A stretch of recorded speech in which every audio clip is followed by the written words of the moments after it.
ፋንቱ ናሁንም መንገድ ላይ አግኝታ ልጄ ከዚህ በላይ ከአንተ ርቄ መኖር አልችልም እያለች እንግዲህ በአሳባ ሮጣ ሄዳ ልታቅ እያቀፈች ናሆሜ ደግሞ እስካሁን ድረስ የት ነበርሽ? እየፈለጉሽ ነበረ እማዬ እያላት በአሳባ እየሳማት ነበረ።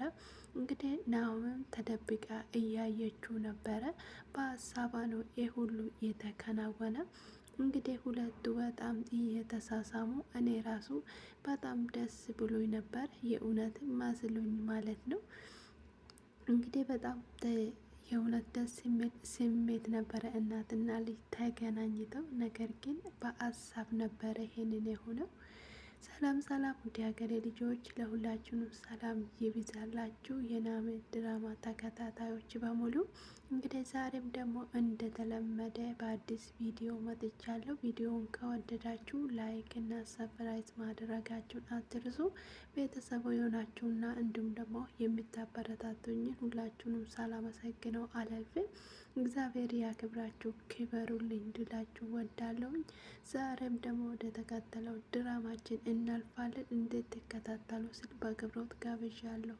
አቶ ላይኩን ዘው ብለው ቤት ውስጥ ገብተው ቁጭ ይላሉ። ከዛ ደግሞ እንዴ አቶ ባል ዛሬ ደግሞ ሰላምታም የለም እንዴ ትላለች ዝኑ። እንግዲህ አይ ዝኑ ትንሽ ደክሞኝ ስለነበረ እና በሀሳብ ስለሆንኩኝ ነው ይላታል። ዝኑ ደግሞ ስለ አሁኑ ስለ ከፈዩ ሰውየው ነው አይደለም እንዴት ትለዋለች። እረ አይደለም ብሎ ይነግራታል። እና ምንድን ነው ንገረኝ፣ ምን ሆነህ ነው ትለዋለች። አይ ምንም አይደለም አልኩሽ እኮ ይላታል። ስለ ከፌው ከሆነ እኮ ይሄ ነገር እኮ መቅራት ይችላል።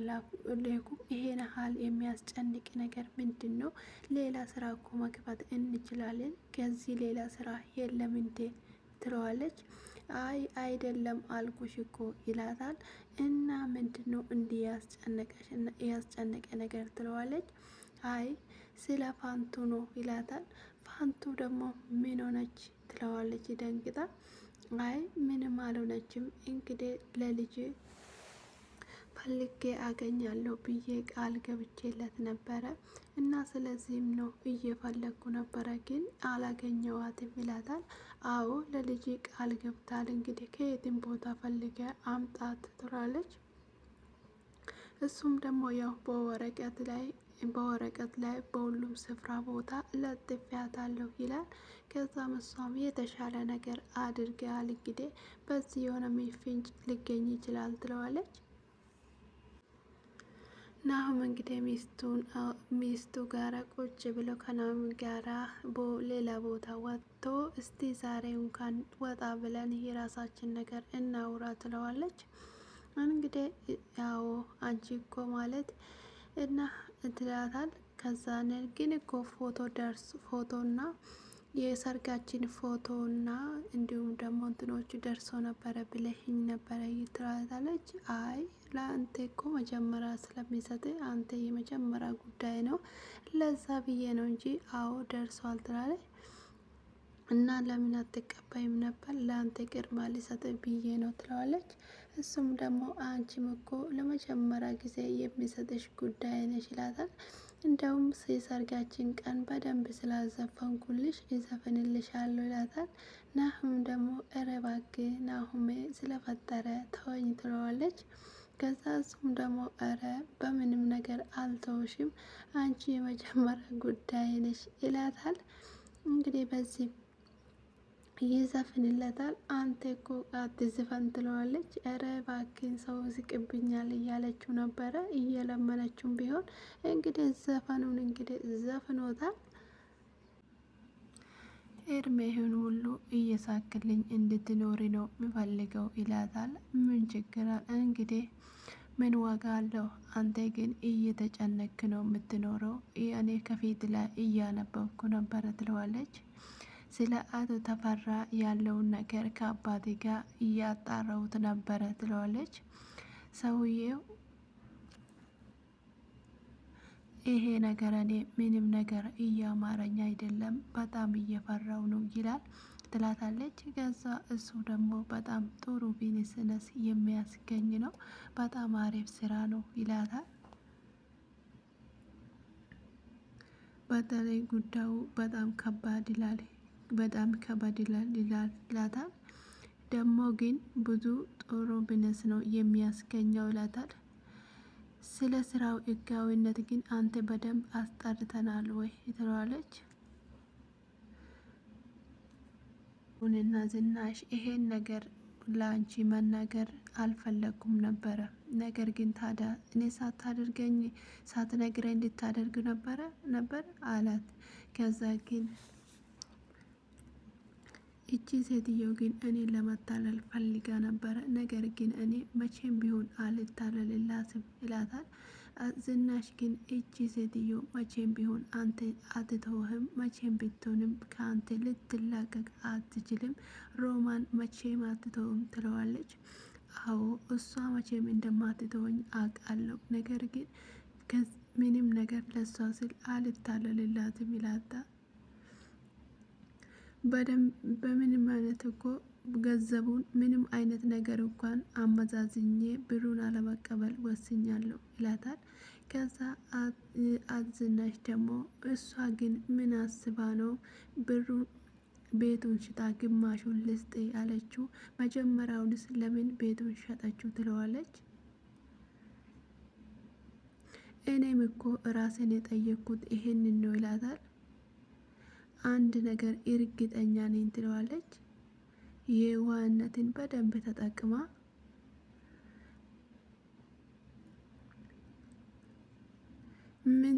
ምን ተንኮል አስባ እንደሆነ ባላቅም ይላታል። መቼም እንግዲህ ተጸጽታ አይሆንም አይደለ ይላታል።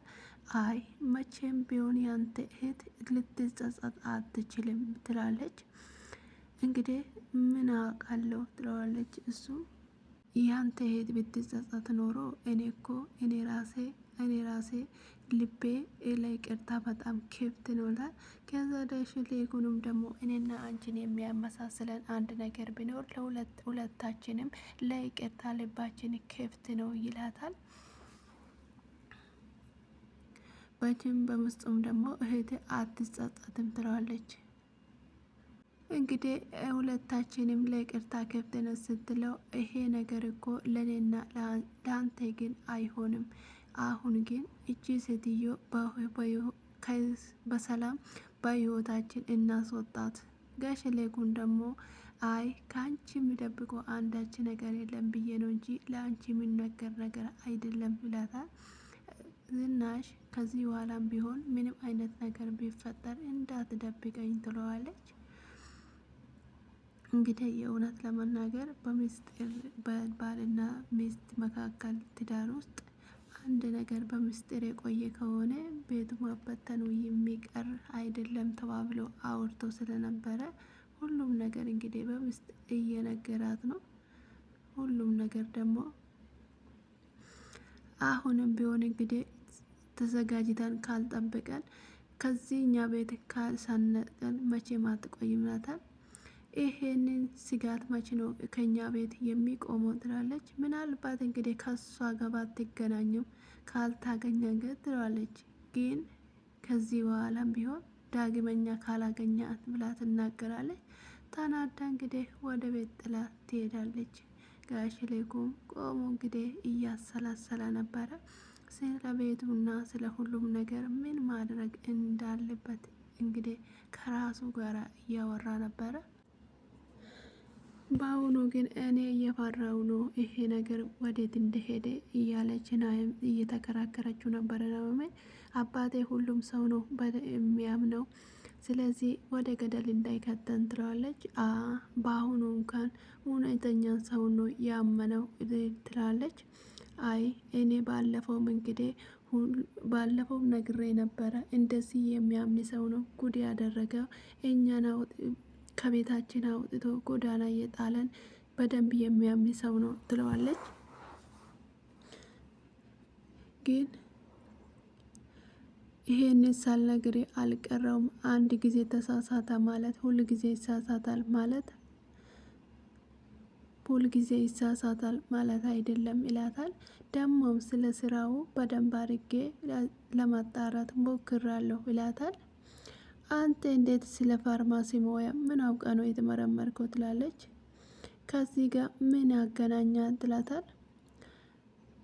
ናሆሜ ትርፉን ብቻ እኮ ምንም አይነት ዋጋ የለውም ትላትለች። እንግዲህ እሱ ስለ ብሩ እንጂ ስለ ጉዳቱ እያሰበ አይደለም። ሚስት ማለት እንዲህ አይነት ነው።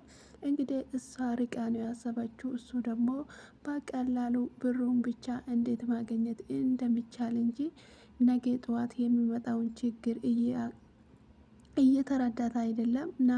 ናም እንግዲህ ትይዛለች። እንግዲህ ክርክሩን የምናወራ እኮ ስለ መድኃኒት ነው ይላታል። ይገባኛል እኮ ይላታል። ግን አልገባህም ትለዋለች። ደግሞ አትራፊ ሊያገኘን ይችላል ትለዋለች። መድኃኒቱ እኮ በእጃችን በገባ እኮ እንዴት አድርጎ ትርፋማ እንደምንሆን ትለዋለች። ይሄ ማለት እኮ ለሀገራችን ራሱ ወደ ሀገራችን የሚመጣው ነገር እኮ ነው ትላለች። በሀገር ላይ ራሱ አንቺ ለሀገር እየተቆራቆርሽ ነው ወይ ይላታል። አዎ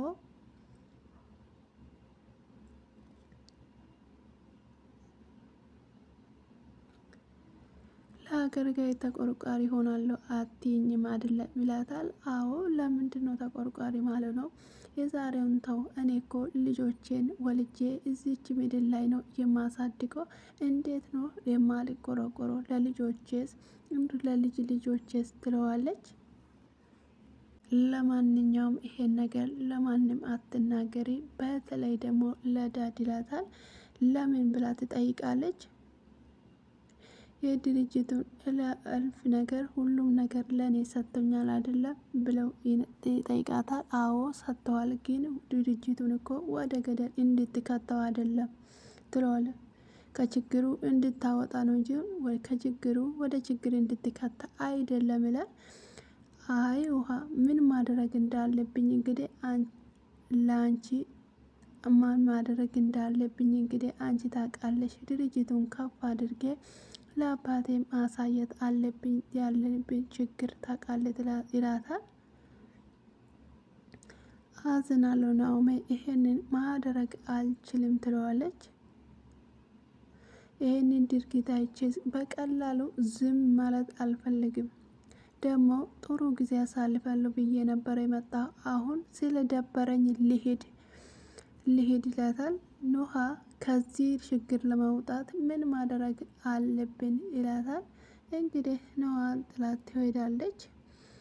እንግዲህ የእውነት ለመናገር ሀገራችን እንደዚህ አይነት መድኃኒቶች ናቸው። እንግዲህ ዛሬ ላይ ብሩን ብቻ አይተን ለብዙ ሰዎች በሽተኛ እንዲሆኑ ወይም ደግሞ መንገድ ላይ እንዲቀሩ በአልጋቸው ቁራኛ ሆነው እንዲቀሩ የሚያደርጉት እንዲህ አይነት ሰዎች ናቸው። ብር ብቻ በማየታቸው እንዲሁም ደግሞ ምንም አይነት እንኳን ለግለሰቦች የማያስቡ ብዙ ባለ ሀብታሞች አሉ። እንግዲህ ኑሃ እዚህ ጋር እየተከራከረችው ያለው ነገር እኔ በአንድ ሀገር ደግፊያታለሁ፣ ድራማም ቢሆን ትክክለኛ ነገር ነው ማለት ነው። ነገ ለዛሬ ለራሳችን ብር ብቻ ሳይሆን ለነገ ለልጆቻችንና ለሀገራችን ማሰብ እንዳለብን ነው የሚያስረዳን። በጣም ደስ የሚል ነው ማለት ነው። ፋኑኤል እናት እንግዲህ በጠዋቱ ገንፎ ገንፍታ ታመጣለች። ፋኑኤል ይሄ ደግሞ ምንድነው ማየ ይላታል። እንዴ አልታወቀም እንጂ እኔ እኮ እንዳየሁት ነው፣ አንተን እንዳየው ነው የደነገጥኩ ይላታል። አልታወቀም እንጂ እኮ የአንተ አጥንት ወጥቷል ትላለች። እንደማየ ወዴት ነው የወጣ ብሎ ይጠይቃታል። ወደ ውስጥ ልበል እንዴ እናቴ መስሎች ነው እንጂ እኔ በጣም ደህና ነኝ። እንዲህ ሆኖም ደግሞ ደህንነት የለም፣ እኔ እንደዚህ ሆነ ከሰ ትለዋለች። እሱ ግን እንዳሁኑ ጤንነት እንደተሰማኝ ምንም አልተሰማኝም ይላታል። እንግዲህ ውፍረት ደግሞ እንግዲህ በሽታ ነው እንጂ ምንም አይነት ነገር የለውም ይላል። ምንም አይነት ነገር እንኳን ምንም አይነቱ እንኳን ብትለኝም አልሰማም። አሁን እንግዲህ እናቴን መጥቼ ላለሁ ሙቁንም እንዲሁም ገፎንም ትኩሱም ነገር እየወሰድክ ይንከባከባለሁ። እጅም እኮ እጮኛ ተብዬው ምንም ነገር እኮ አታደርግም። እንግዲህ እሱ ደግሞ አይ እሷ እኮ በጣም ባለሙያና ሁሉም ነገር ችላለች ብሎ ይነግራታል። እህቴ የእሷንም ሞያ እኮ አይተናል ብሎ ትናገራለች። እኔ እኮ ለዚህ ነው ከገጠር ሌላ ሰው እንድታገባ ብዬ ያጨውልህ። አንተ ግን አልሰማም አልክ። እኛ ገጠር ያለ ሰዎች እንዴት አርግተን ባሎቻችን ማንከባከብና እንዲሁም ደግሞ ሰውነታቸውን እንድንመልስ እንችልበታለን ትላለች። ጠዋት ሙቁን ገፎን እያደረገን ትነግራለች። የዶክተሩ እማዬ በምንም ታምር በአምራም እንድትመጭብኝ ነገር አልፈልግም ብሎ ይነግራታል። አምራንም በጣም እወዳታለሁ ብሎ ይነግራታል። እንግዲህ ምን አባይን ያላየ አብራን ያላየ ምንጭ ያመሰግናል ብሎ ይተርታሉ። እንግዲህ በዚህ አንቺ እርጎንም መቼ አየሻት ብሎ ትነግረዋለች። እርዮ ደግሞ ማናት? ለአንተ የታጨችው እጮኛ ናታ።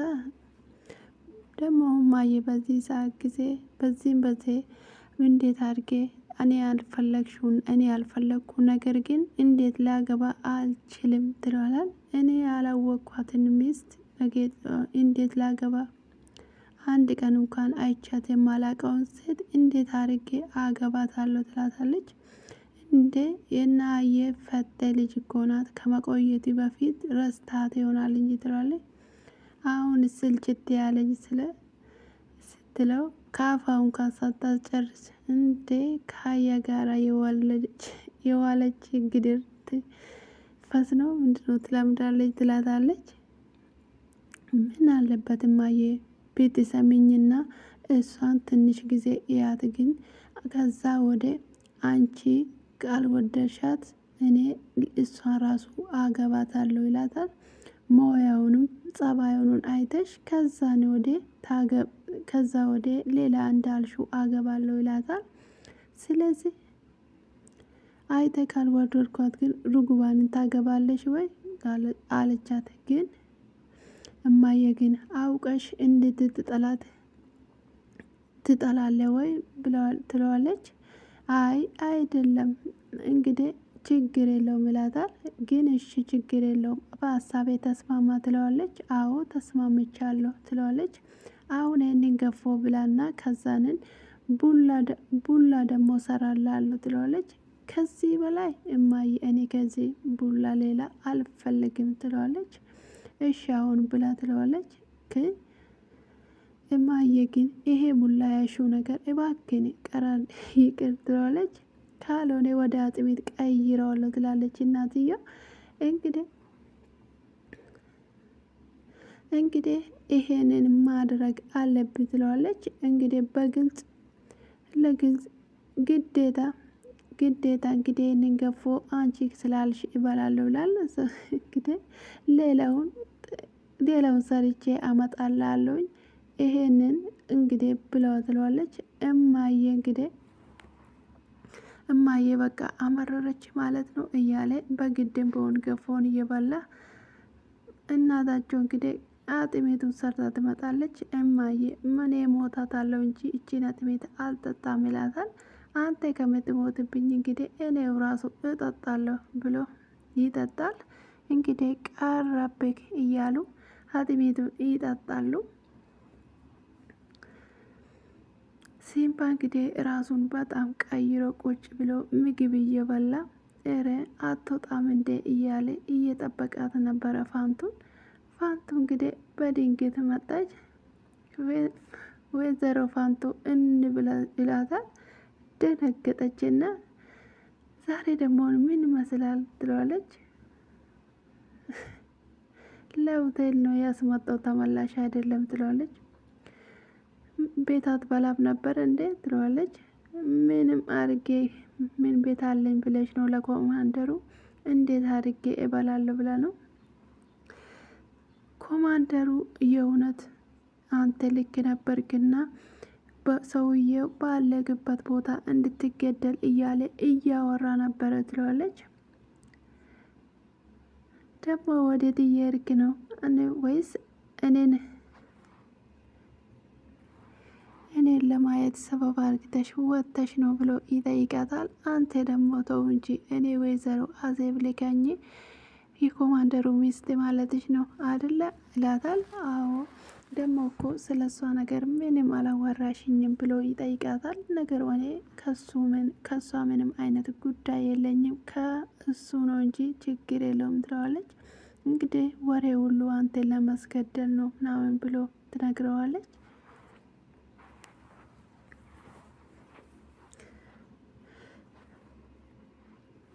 ደግሞ በጣም ክፉ እንደሆነች ታውቀዋለህ ነግሬያለሁ ምናምን ብላ ታወራዋለች። ያለውን ነገር እያወሩ ስለ እሷ ነገር ግን ምንም ማለትም አልፈልግም ብሎ ይነጋገራሉ።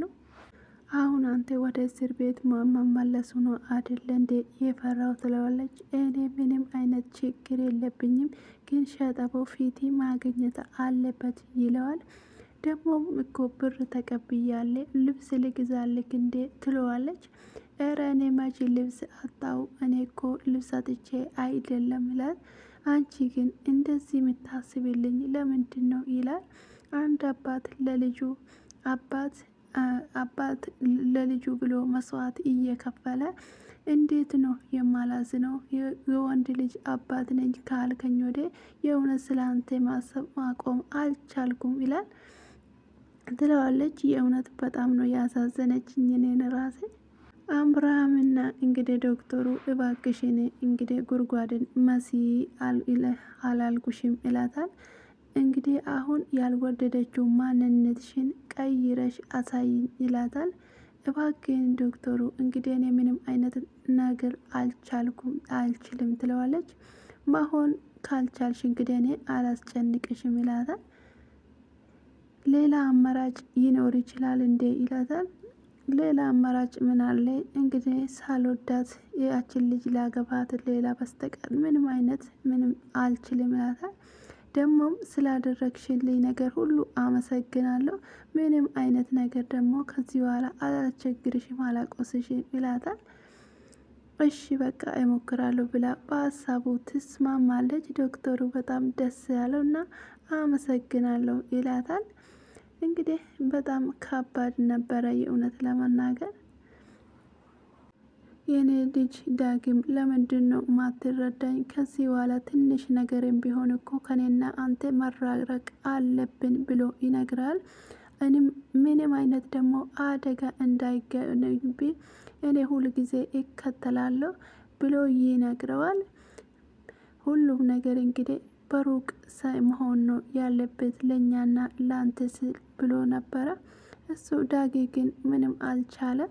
ይመጣና እንግዲህ የልጄን ፎቶ እየነቀን እያየ ነው ትለዋለች። ያንቺ ልጅ እኮ አሁንም እየፈለገ ነው ይላታል። ፋንቱ በጣም ትደነግጥና አይታ ቁጭ ትላለች። በጣም ደንግቶ ቁጭ ብላሉ። በሚቀጥለው እስከምንገናኝ መልካም ጊዜ